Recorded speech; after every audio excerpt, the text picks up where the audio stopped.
ऐसा लगता है कि हिमांशी ने अभी तक आसिम रियाज को माफ नहीं किया है। वो हिमांशी खुराना जिनके चर्चे प्यार के आसिम के साथ खूब होते थे।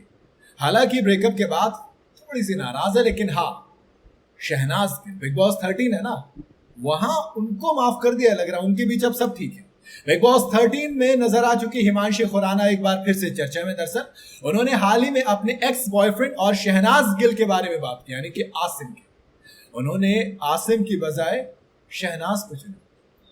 जबकि ये तीनों शो में थे, तब हिमांशी और शहनाज की बाहरी दुनिया में खूब लड़ाई भी हुई थी और ये मामला होस्ट सलमान खान के सामने और बिग बॉस के घर में भी कई बार उछला था। लेकिन ऐसा लग रहा है कि शहनाज के साथ जो मनमुटाव था, जो गुस्सा था, जो नाराजगी थी, वो खत्म हो गई है। लेकिन आसिम को शायद अभी दिल से माफ नहीं कर पाई, और इतना आसान होता भी नहीं।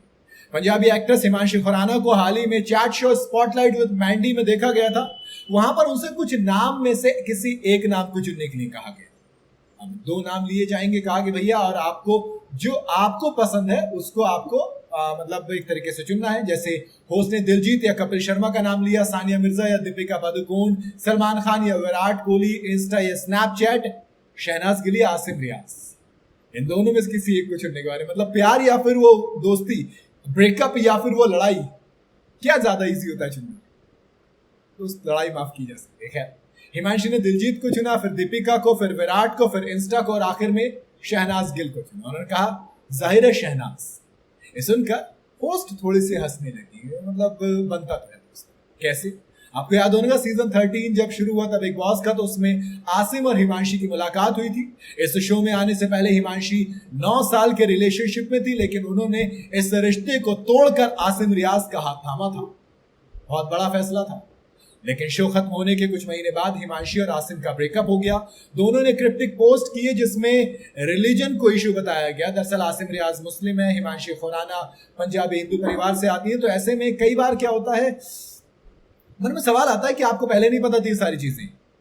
क्या आपको जब आप इस रिलेशनशिप में या फिर कहूं कि इस कदम की तरफ आ रहे थे, क्या तब आपको इस चीज का एहसास नहीं था कि आगे चलकर हमारा फ्यूचर कहां होगा, क्या होगा? और हिमांशी खुराना 9 साल का रिलेशनशिप तोड़ा था, और मुझे लगता है टूटते नहीं है रिलेशनशिप। दोस्त, अगर कोई दूसरे के साथ आप रिलेशनशिप में आ रहे हैं, इसका मतलब वो पहले वाला आपका सही था ही नहीं। ऐसा होता नहीं अक्सर कि आप किसी दूसरे रिलेशनशिप में आ गए पहले वाले को छोड़कर। नहीं, आप पहले वाले को छोड़कर नहीं आए हैं, पहले वाले में आप एक्चुअल में थे ही नहीं, आप उस चीज से ऑलरेडी बाहर आ चुके थे।